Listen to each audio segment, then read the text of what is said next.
है कि बिहार के वो बच्चे जो चंद पैसों की वजह से तालीम हासिल नहीं कर पाते हैं, उनका सपना पूरा नहीं हो पाता है, तो हम ये कोशिश में हैं कि अगले साल से हम 6 लाख रुपया स्कॉलरशिप में हम निकाल रहे हैं। एक उम्मीद की किरण है कि महमूद हकीमी अगर मुंबई में है तो मेरे बच्चों पे कोई आफत आएगी तो वो आदमी फरिश्ता बन के मेरे बच्चों के लिए खड़ा रहेगा। और मैं हत्तल इम्कान कोशिश करता हूँ, रात को 2 बजे भी अगर किसी का फ़ोन आता है तो मैं ये नहीं देखता हूँ कि रात को 2 बजे। हर क्षेत्र में आप लोग काम कर रहे हैं। हाँ, हर क्षेत्र में काम कर रहे हैं और बड़े पैमाने पे करेंगे इंशाल्लाह, क्योंकि पैसा की हमको दिक्कत नहीं है, पैसे की फरावानी है, पैसे की अल्हम्दुलिल्लाह कोई दिक्कत नहीं आएगी इंशाल्लाह काम करने में। हम एजुकेशन कमेटी बना रहे हैं, हम एडवाइजरी कमेटी बना रहे हैं, वकला की टीम बना रहे हैं, महिला कमेटी हम बना रहे हैं, तो सब हमारा काम चालू है, सिस्टम से अल्हम्दुलिल्लाह काम। मकसद है कि पैसों की तंगी के कारण कोई भी बच्चा अशिक्षित न रहे। बिल्कुल, बिल्कुल, बिल्कुल सही, पैसों की वजह से नहीं। और दूसरी बात ये है कि मुंबई शहर एक बड़ा शहर है, कॉस्मोपॉलिटन शहर कहा जाता है उसको, उर्सुल बिलाद। दिसंबर के महीने में इंशाल्लाह हम लोग का दोबारा दौरा होगा 1 हफ्ते का। उसी दिसंबर के महीने में पटना के अनीसाबाद में positive change foundation Bihar state के ऑफिस का इनॉग्रेशन होगा। आदाब, आप देख रहे हैं 24 टीवी। मेरा नाम है मोहम्मद वसीम। इस वक्त हमारे साथ ऐसे शख्सियत मौजूद है जो किसी प्रकार के परिचय के मोहताज नहीं है। जी हाँ, सही सुन रहे हैं आप, हमारे साथ पॉजिटिव चेंज फाउंडेशन के राष्ट्रीय अध्यक्ष जनाब महमूद हकीमी साहब है। सबसे पहले तो सर स्वागत है आपका हमारे चैनल। बहुत शुक्रिया, बहुत शुक्रिया। अच्छा, पॉजिटिव चेंज फाउंडेशन क्या है और किस प्रकार से आप वर्षों से सेवा देते आए, उसके बारे में थोड़ा विस्तार से बताएं हमारे दर्शकों को। पॉजिटिव चेंज फाउंडेशन को बने हुए अभी मात्र 1 महीना हुआ है। पॉजिटिव चेंज फाउंडेशन को बनाने की वजह ये थी कि हम यहाँ आज़ादी के साथ काम कर सकते हैं। अपने लोगों को पूरे हिंदुस्तान में जहाँ भी बिहारवासी आबाद है, मुख्तलिफ़ शहरों में, उन सबको एक प्लेटफार्म पे हमको जमा करना है। उनकी समस्याओं, उनके जो प्रॉब्लम्स होते हैं उनको हल करना है, इसका मेन मकसद ये है। और बिहार के ख़ास तौर से वो हज़रात, वो बच्चे जो मुंबई में मुकीम हैं, बरसों से ज़री का काम करते हैं, बैग का काम करते हैं, मुख्तलिफ़ तरह के जॉब करते हैं, उनके ऊपर कोई आफत आती है, कोई प्रॉब्लम आता है, पुलिस स्टेशन का कुछ मसला होता है। मुंबई शहर है, बड़ा शहर है, तो हम चूँकि पहले एक एनजीओ में थे, जनरल सेक्रेटरी की हैसियत से हम काम कर चुके हैं। उससे पहले भी हम समाजी तौर पे सरगर्म थे। तकरीबन 20-25 साल का अरसा हो गया मुंबई शहर में समाजी काम करते हुए, तो मुझे इन सब चीज़ों का अनुभव आज बहुत अच्छा है। तो हम लोगों ने मोहम्मद नसर शेख जो हमारे नेशनल जनरल सेक्रेटरी साथ में बैठे हैं, और परवेज़ आलम सिद्दीकी साहब हैं, और हमारे जो लोग हैं फ़हीम खान वगैरह, हम लोगों ने राय मशवरा किया और हम लोगों ने पॉजिटिव चेंज फाउंडेशन बनाने का फ़ैसला किया। अच्छा, इस फाउंडेशन से आम जनों को, यूँ कहें तो खास करके मुंबई शहर में बिहारियों को क्या कुछ लाभ मिलने वाले? बहुत सारे लाभ हम देने की कोशिश में हैं। पहली बात तो ये है कि बिहार के वो बच्चे जो चंद पैसों की वजह से तालीम हासिल नहीं कर पाते हैं, उनका सपना पूरा नहीं हो पाता है, तो हम ये कोशिश में हैं कि अगले साल से हम 6 लाख रुपया स्कॉलरशिप में हम निकाल रहे हैं।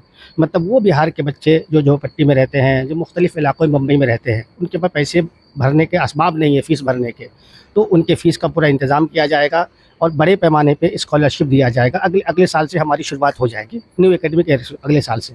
अच्छा, लगातार एक तरह से हमने देखा कि आप सामाजिक कार्य में बढ़-चढ़ के हिस्सा लेते हैं, लेकिन ये जो पॉजिटिव चेंज फाउंडेशन है, इसका बनाने का कहाँ से विचार आया और माइंड में क्या कुछ सोच के इस पर? जब किसी और एनजीओ में था मैं, वहाँ जब मैंने किसी वजह से रिज़ाइन दिया, इस्तीफ़ा दिया, तो वहाँ पे आज़ादी नहीं थी। आज़ादी का मतलब ये है कि हर आदमी अपने आप को ज़िम्मेदार समझ रहा था, तो और मैं बहुत अच्छे से खुल के काम नहीं कर पा रहा था। तो मुझे महसूस हुआ और मैंने अपने दोस्तों से, अपने अहबाब से जो हमारे खैरख़्वाह हैं, उनसे मशवरा किया, और मशवरा करने के बाद हमने वहाँ से रिज़ाइन दे करके अपनी नई एनजीओ, नई संस्था बनाया। और मुझे उम्मीद है कि ये पॉजिटिव चेंज फाउंडेशन पूरे हिंदुस्तान के अंदर इसकी एक पहचान बनेगी काम की वजह से, और हमने काम की शुरुआत भी कर दी है। जी। 1-2 काम जो आपने किए हैं उनके बारे में थोड़ा-सा बताएं हमारे दर्शकों काम की तो बहुत लंबी फ़हरिस्त है, को। छोटा-सा पूरी रात बीत जाएगी। काम अगर गिनाना चाहूँगा तो बिहार वासियों की, जिस दिन मेरी फ़्लाइट थी, उस दिन भी आपको हैरत होगी कि मैं 4 बजे तक जे हॉस्पिटल में था। शिवहर एक जगह है, वहाँ के एक बच्चे जो हैं, उनका एक मामला था, और एक था ये अपना मधुबनी में एक जगह है दमला के पास, मुझे गांव का नाम याद नहीं है। वहाँ की 2 फैमिली जो है वो बहुत परेशान थी, जे हॉस्पिटल में उनका इलाज नहीं चल रहा था, बड़ा ऑपरेशन था हार्ट का। आपको हैरत होगी कि सुबह की मेरी फ़्लाइट दरभंगा की, और मैं 4 बजे से साढ़े 4 बजे तक बारिश में जे हॉस्पिटल में रहा। उनका तमाम जो कागज़ी कार्रवाई होती है, डॉक्टर से बात करके ऑपरेशन मैंने अपने सामने करवाया, और सुबह में फ़्लाइट पकड़ के दरभंगा आया। मुझे उम्मीद नहीं थी, अगर उसका ऑपरेशन नहीं होता उस फैमिली का, तो मैं शायद दरभंगा आ भी नहीं पाता। पिछले 4 दिनों से बिहार दौरे पे हैं, तो ये बिहार दौरे का क्या कुछ बड़ी वजह थी? मेरे कुछ निजी काम भी थे, और हम लोगों ने मशवरा किया कि बिहार में जो हमारे जो चाहने वाले हैं बहुत बड़ी तादाद में हैं, तो अभी हम तीन ही ज़िला का दौरा कर पाए हैं, वो भी पूरा नहीं। जो हमारे ख़ास लोग थे, अजीज़ लोग थे, जो मोहब्बत करते हैं, जिनकी दुआएं हमेशा मेरे साथ रहती है, तो उन लोगों से मुलाकात की और उनसे दुआएं ली। उनको अपने मुस्तकबिल के अज़ाइम हमने उनके सामने रखे और बहुत बड़े पैमाने पे यहाँ पे लोगों का समर्थन मिल रहा है। अब दिसंबर के महीने में इंशाल्लाह हम लोग का दोबारा दौरा होगा 1 हफ़्ते का। उसी दिसंबर के महीने में पटना के अनीसाबाद में positive change foundation Bihar state के ऑफ़िस का इनॉग्रेशन होगा। अभी ये 2-3 महीने के अंदर हम यहाँ के जो स्टेट प्रेसिडेंट हम चुनने जा रहे हैं, यहाँ की टीम बनेगी और हर डिस्ट्रिक्ट वाइज़ हम पॉजिटिव चेंज फाउंडेशन की टीम बनाने की कोशिश में लगे हुए हैं। बिहार प्रभारी मोहम्मद नसर शेख साहब को मुंतखब किया गया है। ये उसमें दिलजमी के साथ लोगों से राब्ते में हैं और मुकम्मल तौर पे सरगर्म हैं, काम कर रहे हैं। अच्छा, हमने लगातार देखा कि आपने जहाँ-जहाँ इन पिछले 4 दिनों में गए भारी समर्थन मिला, जगह-जगह आपका स्वागत किया जा रहा है, तो कैसा रिस्पॉन्स रहा है? रिस्पॉन्स तो बहुत अच्छा है और आपको वसीम बाबू हैरत होगी कि एक लंबी फहरिस्त है जहाँ हम जा नहीं पा रहे हैं। अभी तक हम अपने गाँव अकतुल्ला जो मेरा गाँव है, वो अपने गाँव में मैं जा नहीं पाया हूँ और ये इस वजह से कि लोग बड़ी उम्मीद से मुझे देख रहे हैं, मेरे काम की वजह से। क्योंकि प्रॉब्लम क्या मसला कैसा है कि इन लोगों को एक उम्मीद की किरण है कि महमूद हकीमी अगर मुंबई में है तो मेरे बच्चों पे कोई आफत आएगी तो वो आदमी फरिश्ता बन के मेरे बच्चों के लिए खड़ा रहेगा। और मैं हत्तल इम्कान कोशिश करता हूँ, रात को 2 बजे भी अगर किसी का फ़ोन आता है तो मैं ये नहीं देखता हूँ कि रात को 2 बजे, हर आदमी को आराम की ज़रूरत होती है। मैं नींद छोड़ करके किसी भी मसले में मैं सबसे आगे पहुँचता हूँ और इंशाल्लाह मुस्तकबिल में भी इसी तरह पॉजिटिव चेंज फाउंडेशन सरगर्म रहेगी आवाम के लिए, ख़ास तौर से बिहार वासियों के लिए। अच्छा, आखिरी सवाल सर, पॉजिटिव चेंज फाउंडेशन को लेकर के बिहार वासियों, खास करके मिथिलांचल वासियों, क्या कुछ संदेश रहेगा हमारे चैनल के माध्यम से? और मैं तो सबसे पहले अपने, चूँकि मेरा आबाई गांव भी इसी मिथिलांचल में ही है, पाकटोला, जो सीतामढ़ी में आता है, आधा दरभंगा आधा सीतामढ़ी है, तो मैं तमाम लोगों से गुजारिश करूंगा कि वो पॉजिटिव चेंज फाउंडेशन को दुआएं दें।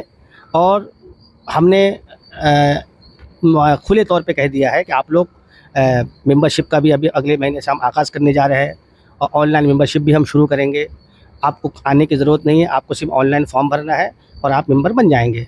यहाँ की जो टीम बनेगी उसके साथ जुड़िए, आप अच्छा काम कीजिए।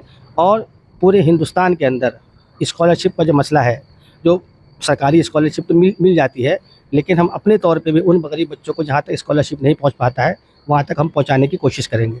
पॉजिटिव चेंज फाउंडेशन का सीधा मकसद है कि पैसों की तंगी के कारण कोई भी बच्चा अशिक्षित न रहे। बिल्कुल, बिल्कुल, बिल्कुल सही, पैसों की वजह से नहीं। और दूसरी बात यह है कि मुंबई शहर एक बड़ा शहर है, कॉस्मोपॉलिटन शहर कहा जाता है उसको, उरुसुल बिलाद। वहाँ जो सबसे बड़ा मसला है कैंसर पेशेंट का, टाटा हॉस्पिटल जो एशिया का सबसे बड़ा हॉस्पिटल है कैंसर का, वहाँ जब बिहार के लोग जाते हैं तो उनको बड़ी दिक्कतों का सामना करना पड़ता है। वहाँ की अलग टीम हमने मुंतखब किया है अभी, मतलब 15-20 दिन में वहाँ की टीम भी बन जाएगी, जो मुस्तकिल वहाँ के जो बिहार के जो मरीज आते हैं उनकी निगरानी करेगी, उनकी जो भी ज़रूरियात है उसको पूरा करेगी। हम सब ज़रूरियात को पूरी नहीं कर सकते हैं, लेकिन जितना मुमकिन हो सकता है हम उसकी मदद भी करेंगे। और इसी तरह और भी बहुत सारी कमेटी, एजुकेशन कमेटी बना रहे हैं हम, एडवाइजरी कमेटी बना रहे हैं, वकला की टीम बना रहे हैं, महिला कमेटी हम बना रहे हैं। तो सब हमारा काम चालू है, सिस्टम से हम अल्हम्दुलिल्लाह काम कर रहे हैं। मतलब हर क्षेत्र में आप लोग काम कर रहे हैं? हाँ, हर क्षेत्र में काम कर रहे हैं और बड़े पैमाने पे करेंगे इंशाल्लाह। क्योंकि पैसा की हमको दिक्कत नहीं है, पैसे की फरावानी है, पैसे की अल्हम्दुलिल्लाह कोई दिक्कत नहीं आएगी इंशाल्लाह काम करने में हमको। हमारे साथ बात करने के लिए बहुत बहुत धन्यवाद। तो हमारे साथ अभी जो थे महमूद हकीमी साहब थे। आप देख रहे थे 24 दैनिक बिहार ग्रामीण न्यूज़। तब तक के लिए शुक्रिया। जय हिंद, जय बिहार।